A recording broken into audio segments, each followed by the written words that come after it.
Hey guys, Movie Junkie for Life here, and this is my review of The Woman in Black 2 Angel of Death.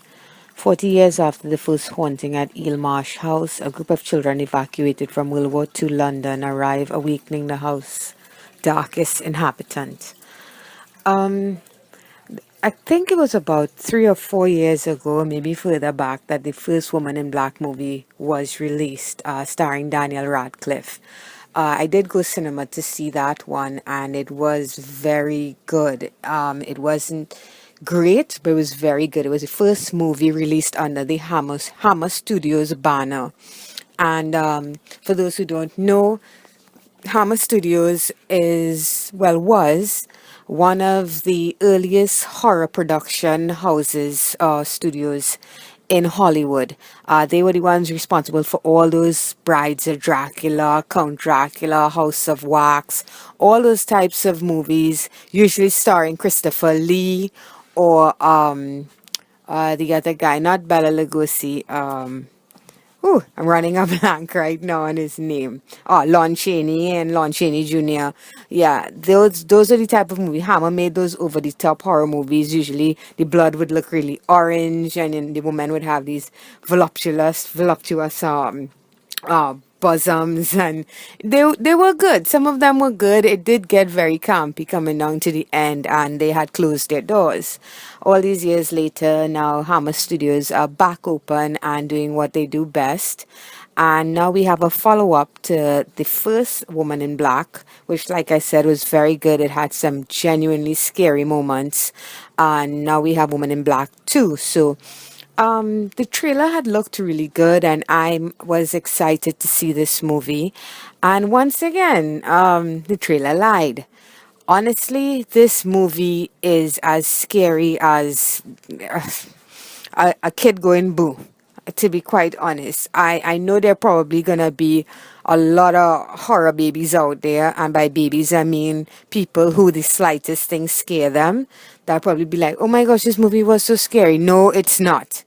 This movie had zero suspense, zero thrills, and only boo scares. And I do not consider boo scares real scares. By boo scares, I mean things jumping out at you. Oh my God, this overused trope of women with black eyes and big black mouths that are larger than they actually are, like if they're boa constrictors or something. It's just so overdone. It's not scary. It is not scary. And the other thing about this movie that really let me down was nothing happens in this movie. Quite frankly, they get to the house and you get a few squeaks here and some noises there, and you get kids wanting to kill themselves or killing themselves because the woman in black is telling them to. But it was so much better done in the first movie. The first film had atmosphere. It had that sense of dread from beginning to end. It never let up in that sense. You were always worried for those kids. You were always worried for our hero, Daniel Radcliffe's character. It had, or besides that had boost scares as well, but it was much better done because the atmosphere was there and the dread was there. This movie has zero of that. You're watching this movie, and this movie is what I call it's happening, but you're not invested in what you're seeing. It's almost like watching a cartoon marathon or something.